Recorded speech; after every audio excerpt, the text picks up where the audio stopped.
Hello and welcome to week 20 of the Power and Possibility section of the Bridging World's 20-week series. This is it. This is the last series about faith, identity, and the power to change. And this, what you've received over the last 20 weeks, is a taster of some of my coaching and the insights that I speak about on panels and stages around the world and podcasts. So you've had a bit of a flavor of Dawn and the way I think and some of the things that I write about. And it's all been based off the book, my very first book, Friday Bridge, Raving Racism and Religion. I think that's the order it is. I wrote it so long ago, it's really hard to remember 28 books later. And today is the 4th of December, 2 days before my 48th birthday. And so anything that I share with you today, just know that it is how I am at this moment, based on all the research and knowledge and travels that I've done thus far.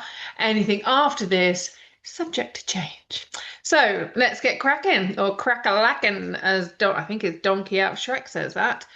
Yes, I'm a mother and I love Shrek. It's been a few years since we watched it though. Okay, so this week we're looking at legacy work and living the story you want to leave behind. Shall I start that again? Living the story you want to leave behind, because so many people they think that legacy is something that happens when they're dead and buried. But it's not. The legacy is how you are every single day in every single choice that you make. Whether you choose to show up as half-assed efforts, whether you choose to show up as a victim, whether you choose to show up as a champion, whether you choose to show up even when it's the hardest thing for you to do every single day. Now, those of you who have been with me on this journey, you know that this has been a particularly tough year for me. The beginning of the year, it was get out of bed and stay out of bed. It was just get out of bed, go to the toilet, get back to bed in January. And every single month, I've set myself little mini goals to actually get to where I am now. I'm still not, as some would say, where I was, but do we ever want to be where we were? Do we ever want to get back to normal? Or do we want to step forward into extraordinary? I don't want to go back to where I was. That's not the woman I am today. Everything that I've learned, everything that I've gone through this year, and it's the same with you, is leading us to where we need to be and where we want to be, or where our soul knows we should be. And it's all about creating a life by design, not by luck, not by accident. So many people go, "Oh, it's all right for you, Dawn," or "Oh, you're really lucky." I'm like, "Yeah, really lucky. I hustle my ass off. I work." And this year has been really particularly challenging because I've wanted to work and I've wanted to work at the capacity that I used to be able to, and I have not been able to. Mental health and trauma is an injury of the brain, and it's about looking at how we can heal the brain, what thoughts we put in there, what practices we have, meditations, reading, therapy, writing, walking out in nature. All of these different things will help you rewire your brain. And so it's not by luck or by accident that I have achieved everything that I've achieved throughout my life. It's not that I've had parents giving me everything. And there's been entrepreneurs in the family, because there hasn't been. My dad does a farm worker. My mum worked in a small 7-Eleven retail store. They worked themselves up to where they were. And my mum ended up being, she ended up training the retail workers in one of the UK's largest supermarket chains. So, I haven't come from entrepreneurship. I haven't come from a world of abundance or a world of literature. Everything that I have created, I have done it through sheer determination and desire to get to where I am. And that's how we live our legacy. It's not that something that, I think I'm only just getting started. Some people are like, oh my gosh, like really? I'm like, yeah, I haven't even got started. Like, I've just been laying the foundations. And that surprises a lot of people. And I think when I get to be successful, and I know in some people's worlds, and I know I've achieved a level of success, but it's not where I'm going. And that's the thing. When we want to get to where we're going, we have to take these small steps. They can be giant leaps sometimes. We can fold time and step into another paradigm, and things will change. We meet one person, our life changes for the good as well as for the bad. read my book, Crossing the Line, and you'll figure out that out. We will be coming on to Crossing the Line, don't worry. Next year, next year, next year. And it's about translating all of the pain and all the negativity and pain into power and negativity into positivity and not staying stuck.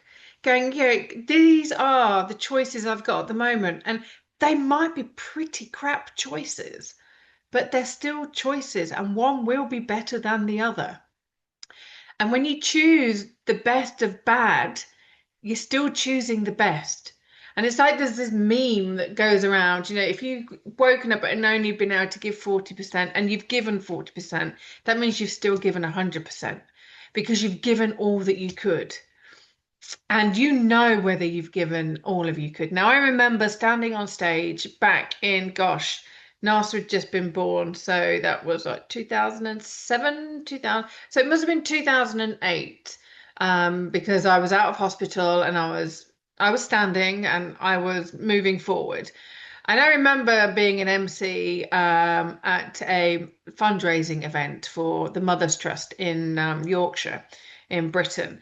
And I remember saying to everybody in the audience, those of you who are thinking about whether you've given enough money as a donation, then you need to put your hand back in your pocket, because if you knew you'd given all you could and all that you wanted to, if you knew that it was enough, then you wouldn't be questioning yourself.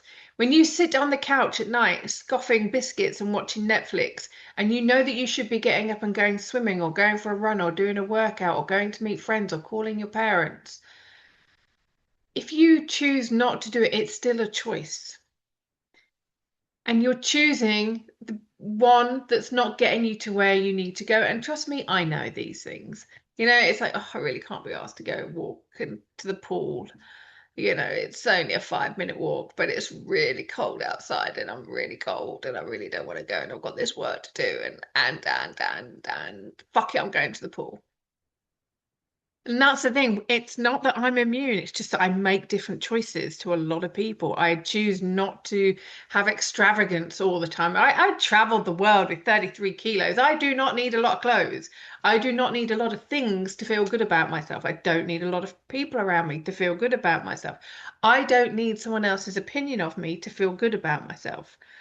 And that's the thing, and that's what we're going to get into. And it's about us building these support systems and these communities around us and rewriting our stories. There's a friend of mine, Tonge, I call her Tonge. It's Tonya. She's Norwegian, but when I read it, it looked like Tonge, and she prefers that. So anyway, hi Tonge, how are you doing?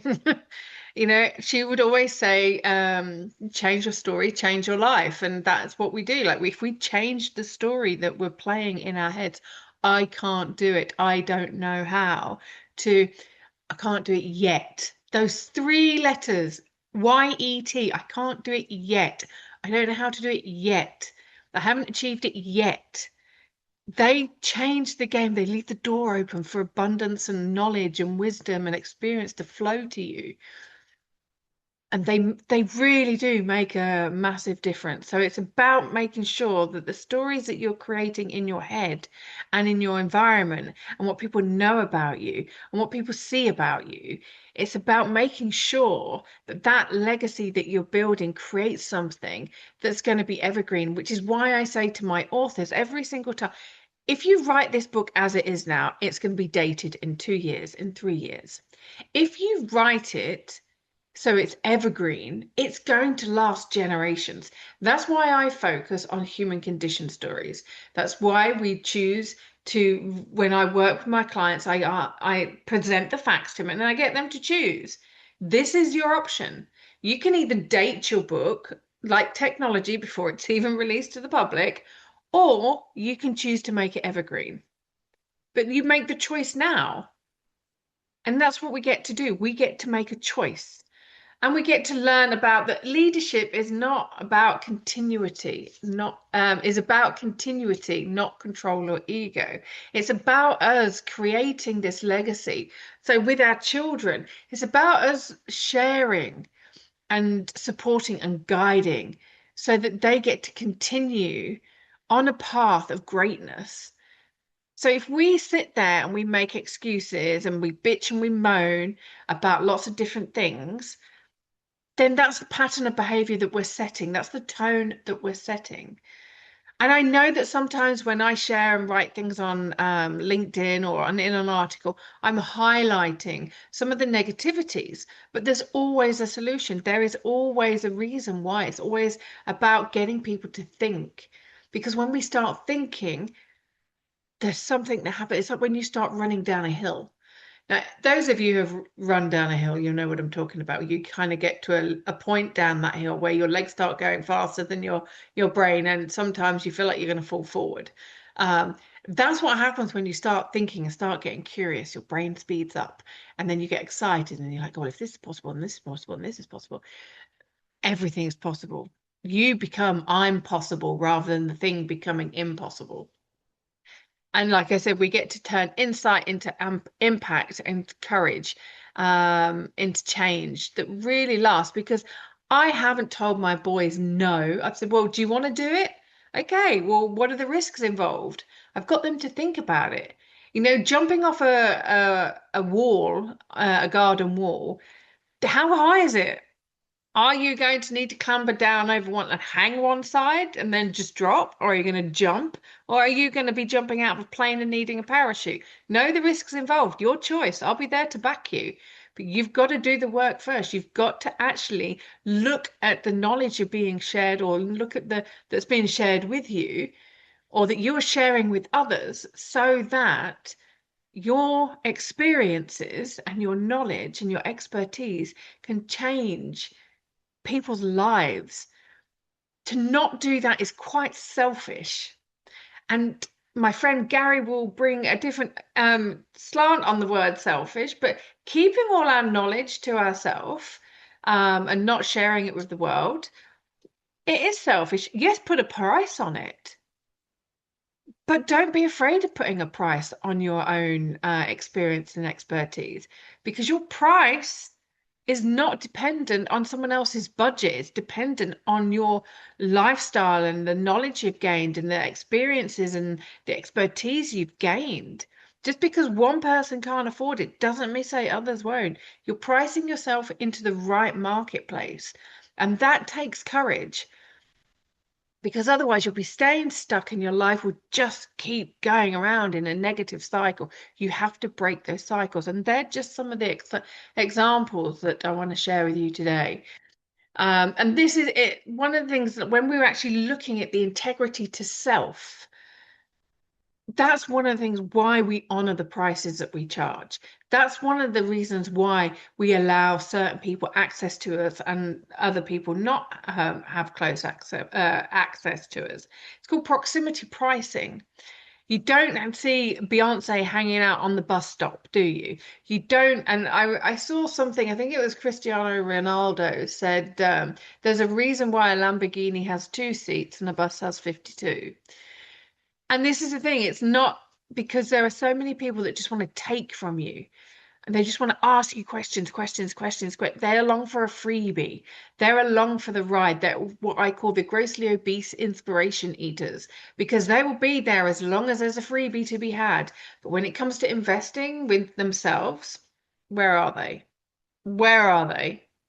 And that's the thing, like you need to be able to lead with integrity and actually show that you can put your money where your mouth is and that you believe in yourself as much as the next person and put skin in the game, not talking about things. Like when we go to networking events or we're with our friends or like, we're out at a training course and we're talking the big talk, are we actually backing it up? Are we just performing? Are we just waxing lyrical, as it were? Because when we're doing that, there's a fear that we're not good enough. If we're telling someone like, so for example, the other day I was at a networking meeting, it was a training workshop, and I introduced myself and I said what I did, and I said about the books that I write, and how many we've published.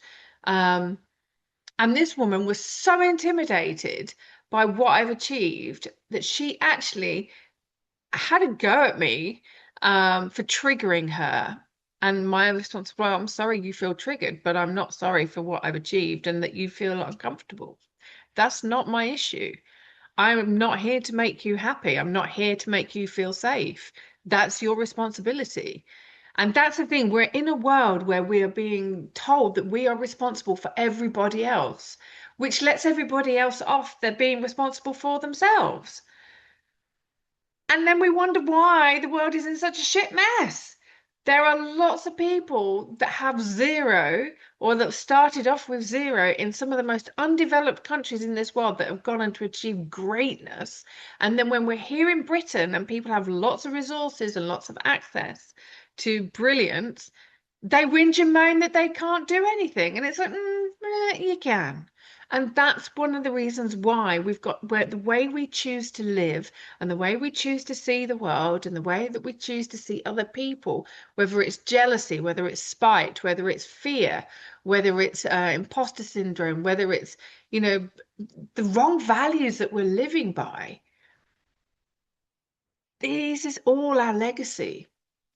It is the actions and the stories we tell each other ourselves day in, day out, and how we point the finger at everybody else and want everybody else to dim their light or, not share who they are and not step up because we want, we've all got to be equal. No, we have not. Why should we all be equal? How, if we're all equal, are we all going to rise? We can share our experience, we can share our knowledge, we can share expertise, but we have to have integrity to self because we have children, we have a lifestyle that we choose, we have things that we want to experience. I would not have been able to raise the boys that I've done and go off traveling around the world if I hadn't made some incredibly difficult choices. And my sons are so much better for the choices that I've made, that we've all made as a family. I don't make any big decisions in my business without my son being involved because they're going to inherit this business one day. They're part of it. So again, what future are we shaping? Are we making all the decisions as the business owners, as the parents? Or are we involving those who are coming up behind? Are we involving, when we had the Brexit vote in Britain? What was it like? What was that?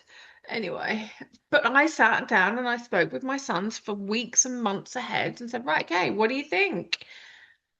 I mean, I know what I thought, and just sharing, being impartial, playing devil's advocate.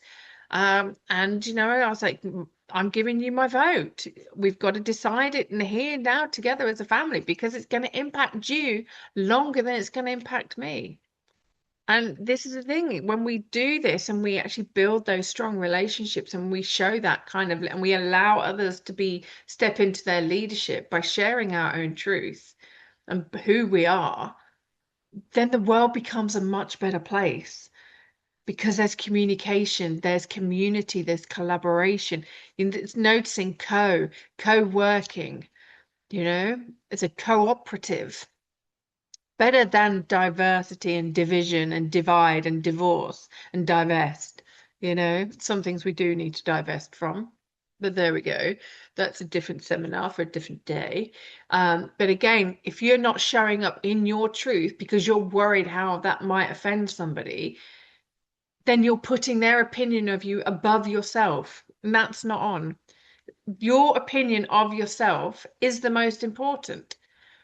Because if you're not happy with who you are, there's a reason for that. Because you're probably not achieving the things you know you could achieve.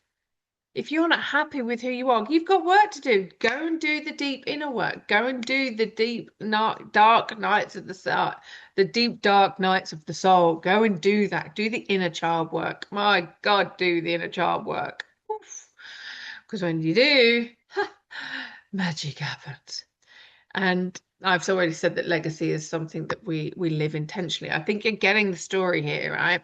And speaking of story, this is the thing. What are you actively writing with your life? What goals are you writing down? What intentions are you writing down? Now, this year has been really tough for me because I haven't been writing down my goals. I haven't been writing down my intentions. I've been writing down what I'm grateful for. But it's like where my head has been at, it's like I couldn't see past next week. And then I was like, oh, the reason I can't see past next week is because there's so much that I felt that I was behind on. because I should have been further ahead. Well, who said I should have been? Other than me and the internal voice of Dawn, you're not enough. You need to achieve this.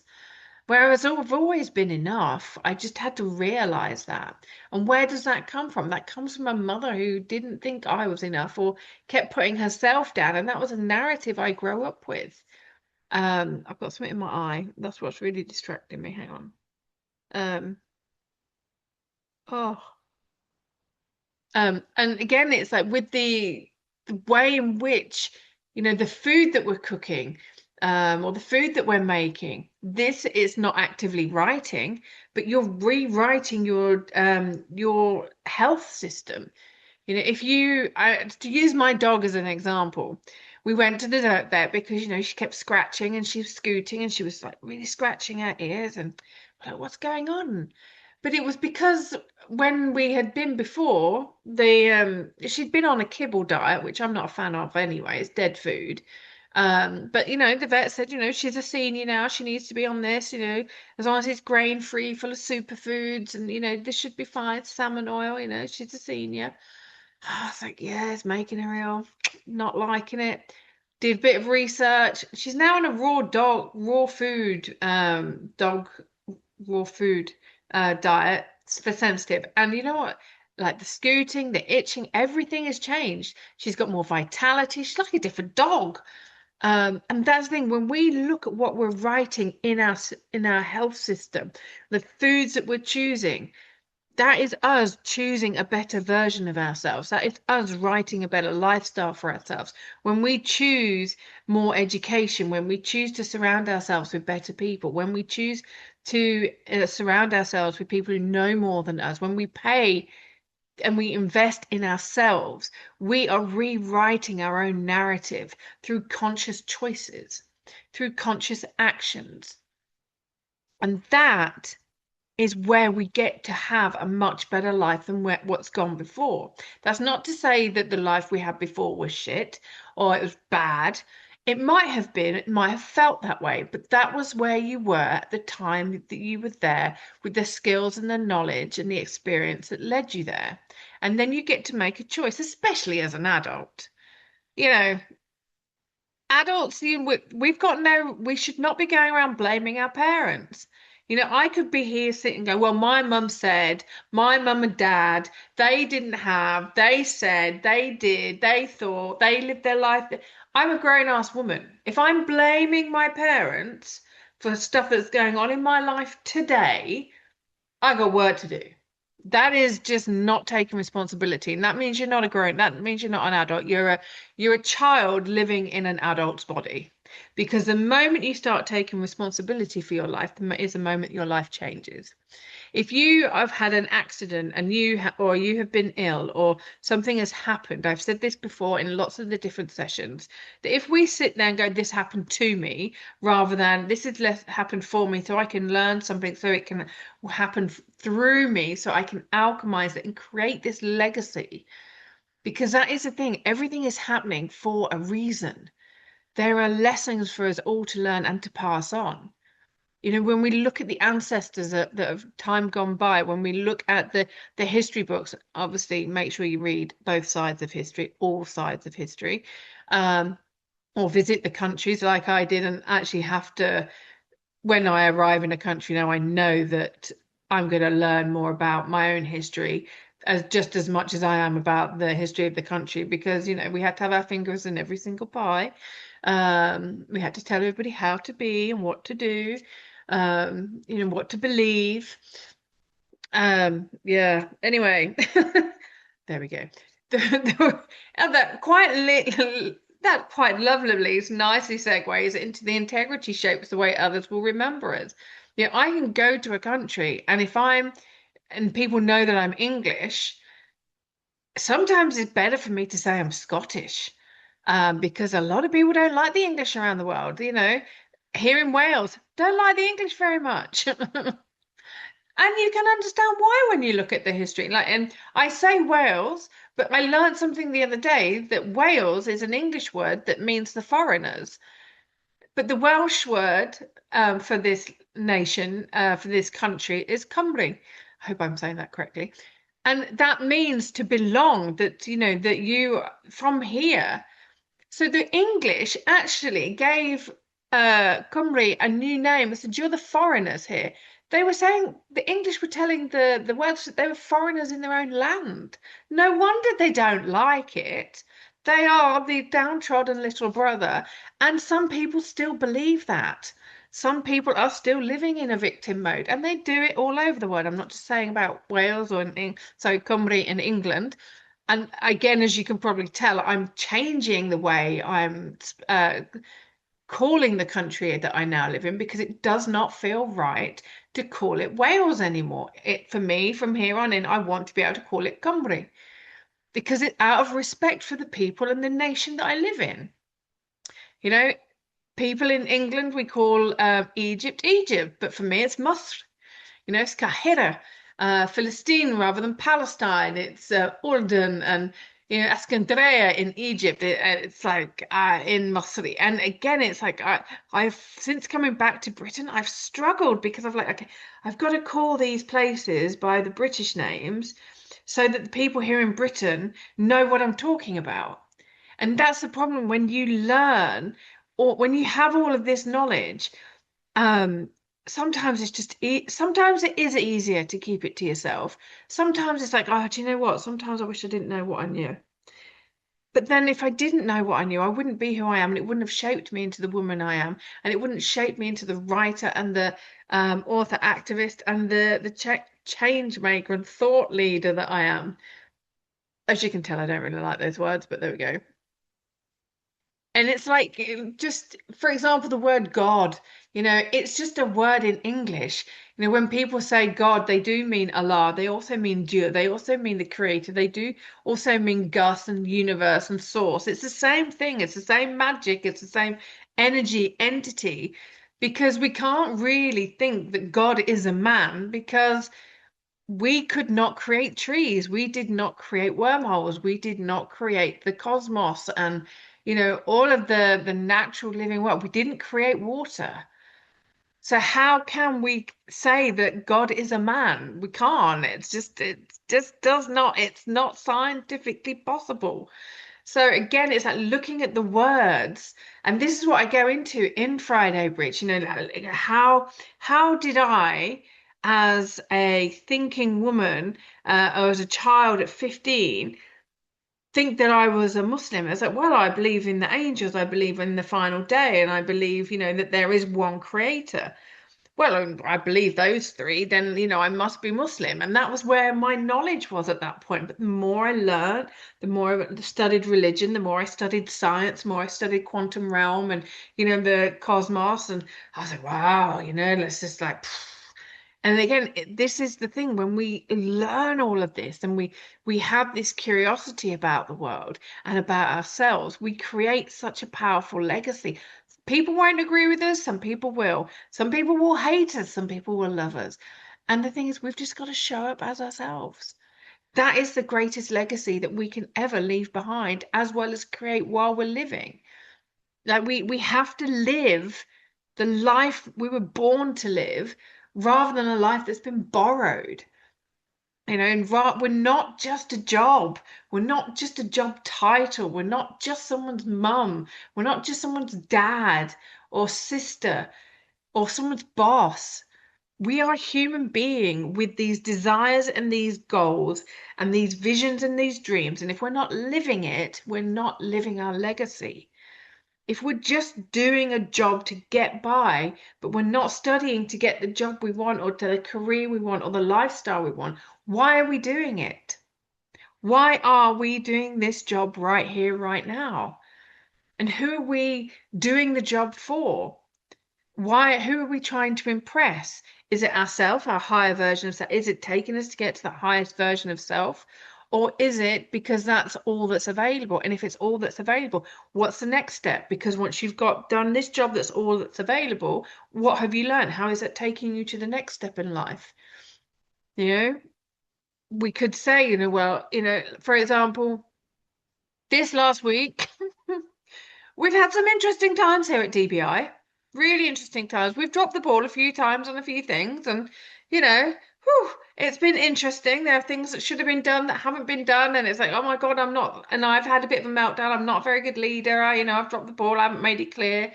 But again, we're taking on more. The company's growing. There's lots of things that we're doing. And we've got to be able to keep that capacity. But it's because if we start working smarter and and now we've learned, okay, well, we've got to sort this out and okay, we've got to prevent that from happening again. Does that mean we need another member of staff? Do we need another, well, and I don't really like the word staff, another member of the team? Yeah, like, what do we need to do? Like, we've got to sort this out. We can't let this happen again. And these things happen. But it's a learning curve and our capacity can grow. It absolutely can. But all of us have had external things going on. It's like, okay, we need to regroup next week and go, right, okay, what worked, what didn't? Let's not drop the balls again.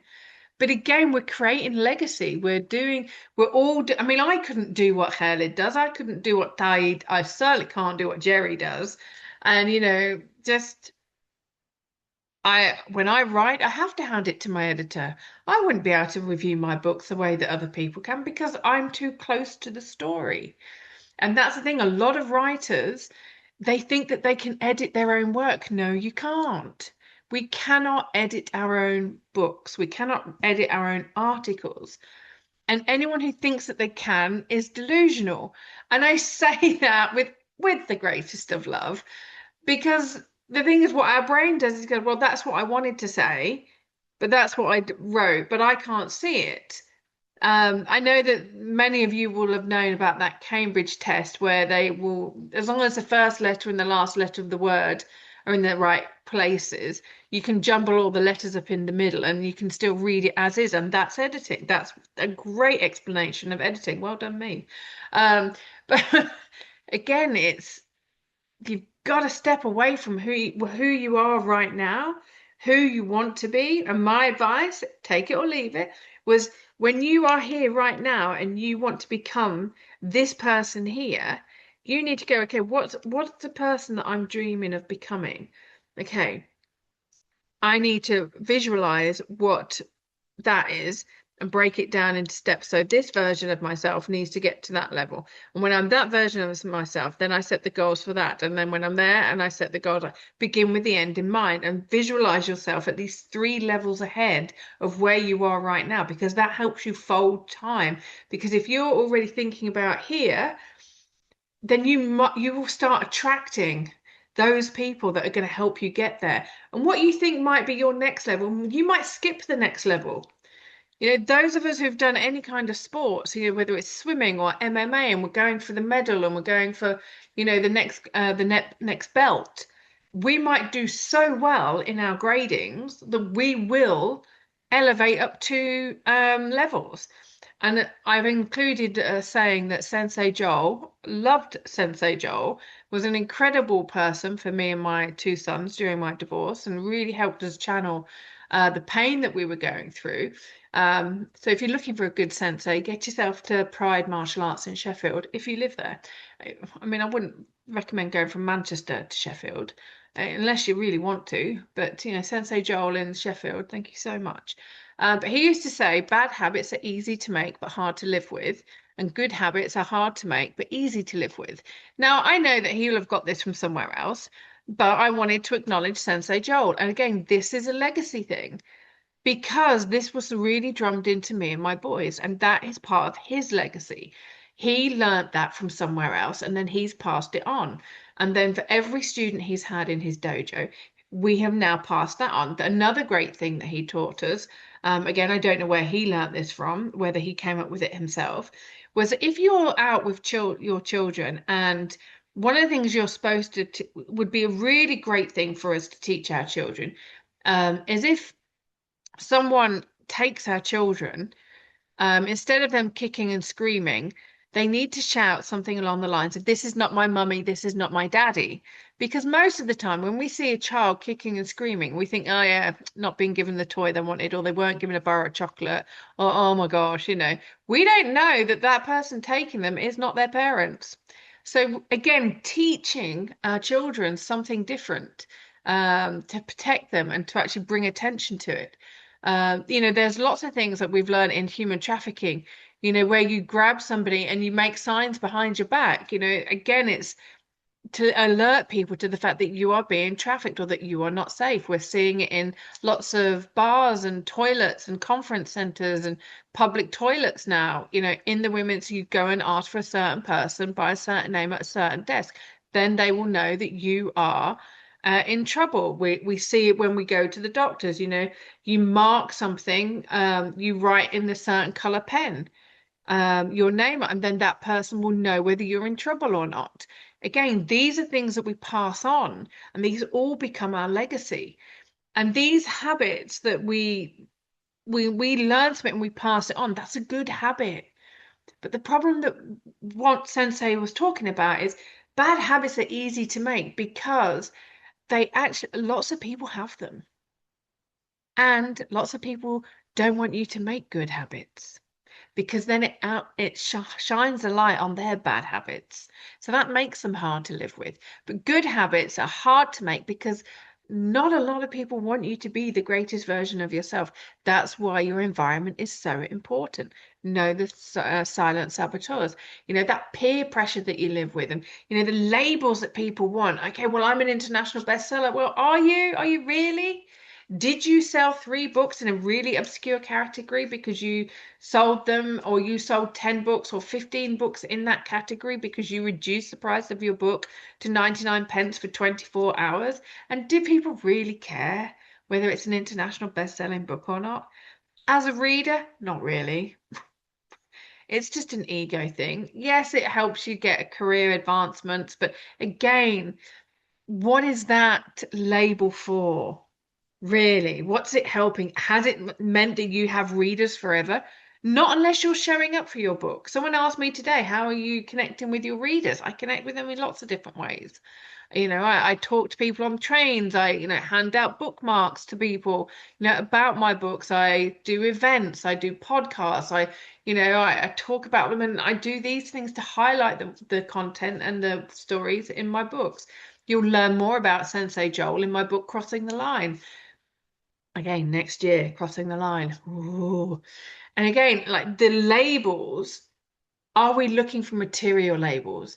Are we looking, ladies, for the sizing in the clothes? Or are we looking for something that fits us comfortably, that makes us look amazing? Or are we squeezing into a size that's too small for us because that label's doing our head in? But we can fit into a size 12 or a size 14 in that brand, but that brand is more affluent, so I need to be able to fit into that same size. But that brand is designed for a different body shape. Again, are we saying that we're ADHD, but we actually have unresolved trauma, burnout, and menopause? Are we really ADHD, ladies, in that midlife? A lot of us probably not. We just have unresolved trauma. We're probably just really burnt out at this point. Take some time, heal the trauma, get some sleep, then revisit your diagnosis. And remember, as Dr. Gabor Mate says, and as Dr. Basil van der Kolk said, ADHD and bipolar, they are not permanent. They are just a diagnosis for a certain point in time. It is not a permanent diagnosis, and anyone who tells you it is wants the drug companies to earn lots of money. This is not a popular opinion. People don't like it because they love living in fear. They love that label. It makes them make sense of the world. But do you really want to live in that victim story forever moving forward? Or is that just who you are and you just accept who you are? Are you living your dream life? If not, why not? Why are you not living your dream life? Did you have a car accident? Okay, well, how can you amend that car accident that made you lose your legs, but you still go on to achieve your dreams? Look at the Paralympians.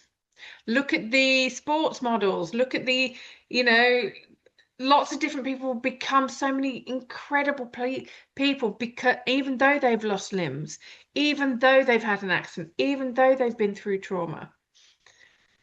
When your excuses are bigger than your dreams, then you have work to do on your excuses, and you need to get really honest with yourself. And why are you blaming your current situation? It's just a stepping stone onto the next step of your life. And this again, it all comes back to your legacy. What legacy are you creating? Because this is what the people around you will be remembering you for.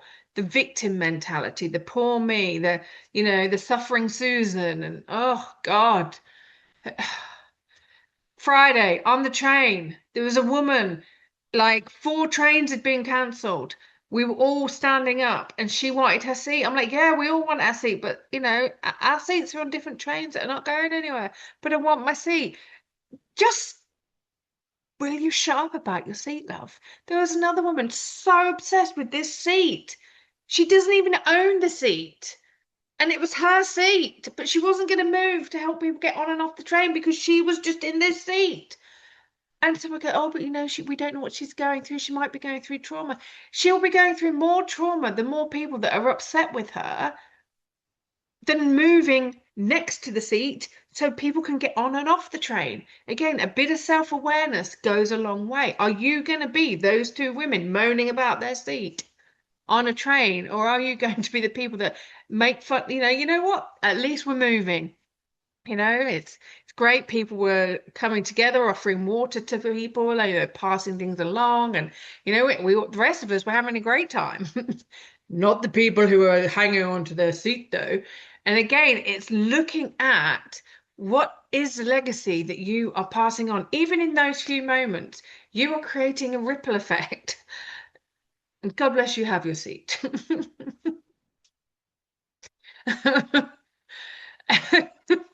Their desire was to have a seat. I get that.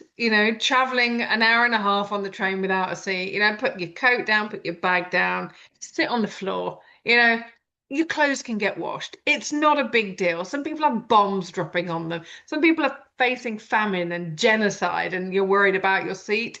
Do you want to show your privilege, really? Crazy world we live in. Oh, dear, oh dear.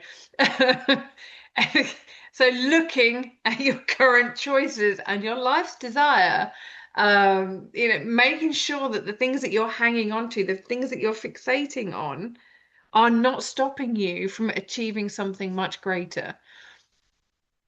I would, yeah.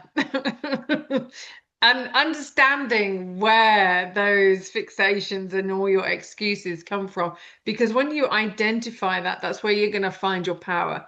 This lady, it might have taken her so much time to save up for that seat. And, God bless her. If she saved up for it, she wants that seat, she could have had that seat. But she was not moving for love nor money, and certainly not to help anybody else.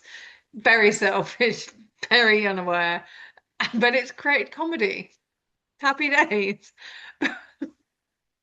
It does, yeah, I'm still giggling about it. So they've created a good legacy, I guess. I'm having facial yoga. That's always good. Giggle therapy. People say to me, I can't believe you're 48 in like the week. I'm like, yeah, I know, right? Like, how do you look so young? Giggle therapy. Even in your darkest times, some of the things I used to help me get out of my funk at the beginning of this year, I would look at dog videos. I love dogs. And I would look at things that make me giggle. I would watch things that would make me giggle. And then I'd be grateful for that. I'd be grateful for the person who created that video. I would be grateful for the fact that I could watch that video on a platform like YouTube, like you watching me right now on YouTube. You're getting free coaching from someone who charges several £100s an hour. And you're getting it for free. Well done, taking the time to get to this point and sticking with it. I'm grateful to the person who made my phone. I'm also very grateful to my sons for setting up my phone. I get my phone, I hand it over. My boys know what to do. There you go. They change all the fonts so it looks like handwriting. They do all the security settings and everything. And yeah, I love my sons for that. Thank you so much, my children. And thank you to their dad for having children with me. Again, we can change the way we see life and the way we can change the way we want to be. So, again, with your current choices, who are you destined to become? Are you going to be someone who is so full of scarcity and so full of fear and so full of the world is against me? Or are you going to say, all right, okay, game on, bitches? Uh, that's something that me and my friend Renelle say to each other. But if you want to achieve something, are you just going to work office hours or are you going to work and because I didn't finish work until like gone, I think it was like 9 o'clock last night. Didn't even realize the time because I love what I do. Are you loving what you do? Is this what you want to be and where you want to be in life? Is this the example you want to set your children? Because if you're going to work and you hate work and you come home moaning about work and moaning about the fact that there's no money, guess what? That's their legacy to your children.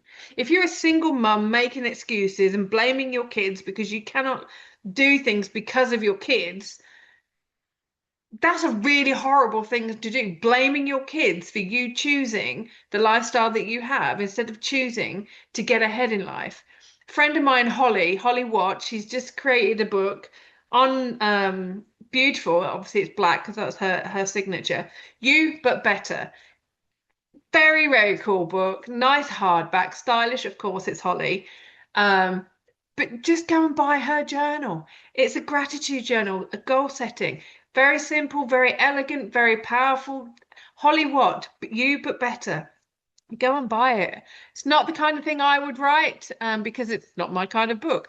But Holly is like I've watched her over the last 30 years, and I'm so proud to know her. She's an absolute gem, and an incredible mum to her two daughters. And she wrote this book for them, and as a way of showing them that you get to create your life the way you want it, you but better. And again, she made that commitment to her kids. She made a commitment to herself. She makes that commitment to go to the gym every single day. And she makes a commitment to show up, to be better, and to help other people feel better. The amount of help that Holly gave me from my fashion and lifestyle event that I did in 2009, where we raised nearly, I think it was like £32,000. And of that, after costs were paid, we generated like £26,000 for motor neuron disease. And I did it with Holly's help. She organized the models, the hair and the makeup. She was amazing. But she gets on and she does it. And yes, we're busy, but just because we're busy doesn't mean to say we can't show up, that we can't contact a friend to see how they're doing. We can't cheer somebody else on. If we're cheering others on, then that is an amazing energy to be part of because we're celebrating not just ourselves, but we're celebrating life, we're celebrating achievement. And whether it's ours or someone else's, the universe responds to that.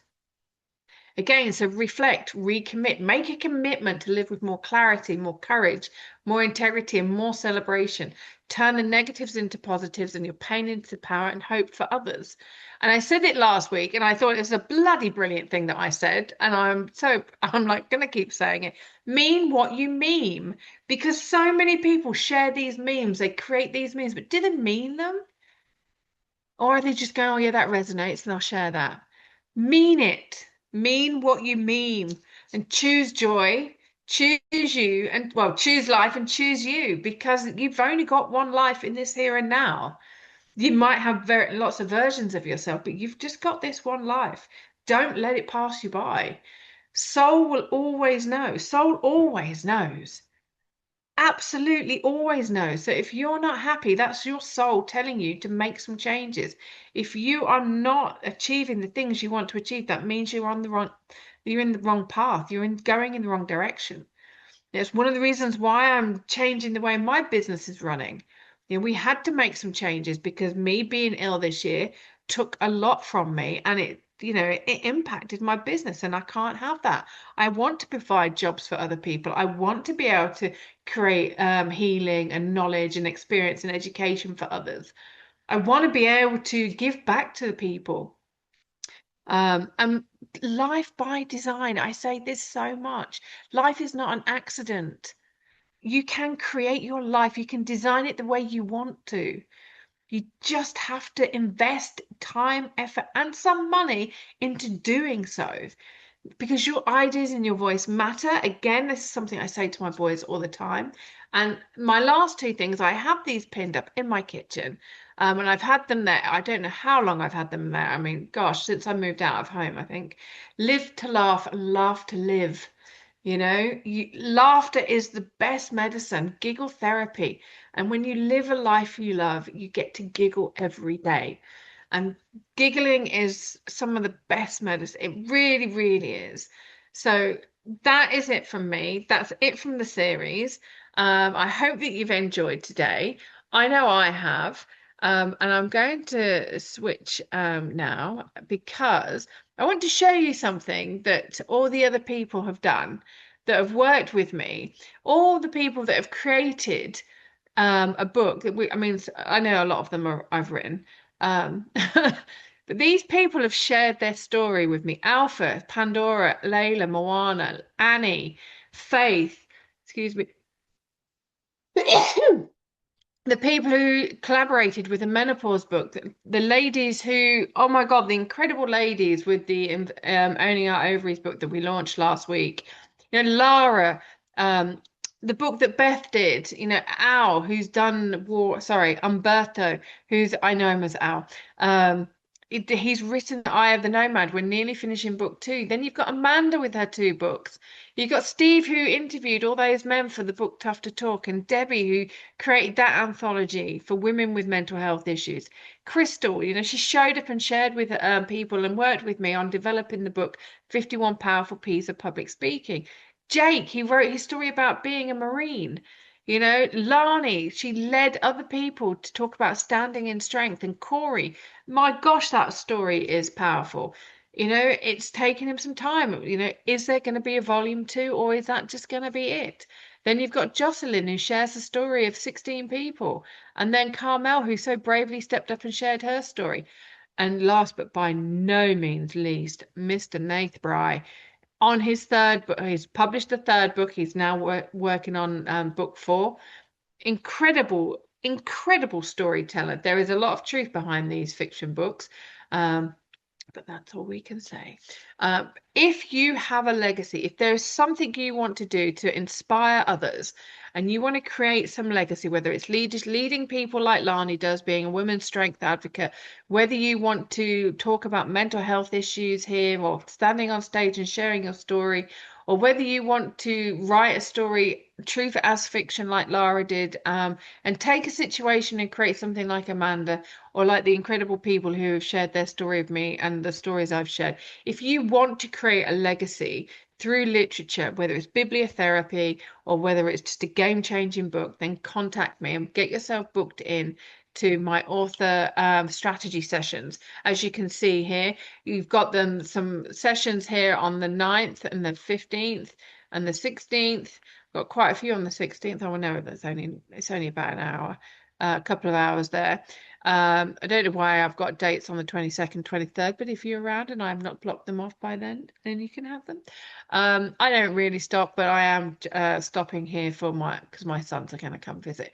So if there is anything that I can help you with on helping you create your legacy, then please do let me know. I would be more than happy to share my time and expertise with you. I know that I'm wrapped up within the hour. Can't believe we've got through all of that. And I know the darkness is coming. The darkness is coming. Because it's getting light. It gets dark early here in Britain, in Cumbria. But yes, please do reach out. And if you've liked this video, do share it. Do invite people to come join these sessions. We're having a bit of a break over Christmas, or Kissmas as I call it. And we will be back in the new year. We will be back with a series on how to write an anthology, such as Lani's. I might even ask her if she's around to come and do a special session with us. And yeah, so let's see. But next year, anthologies. But make sure you live your life on purpose and create the legacy that you want to leave behind in every single day. Make each day count, make each moment count. And that's it from me. Happy 2025. And if you need some sage, go find it and burn it. If you want to say goodbye to 2016, 2025 maybe even. And I'll see you in 2026. Ciao for now.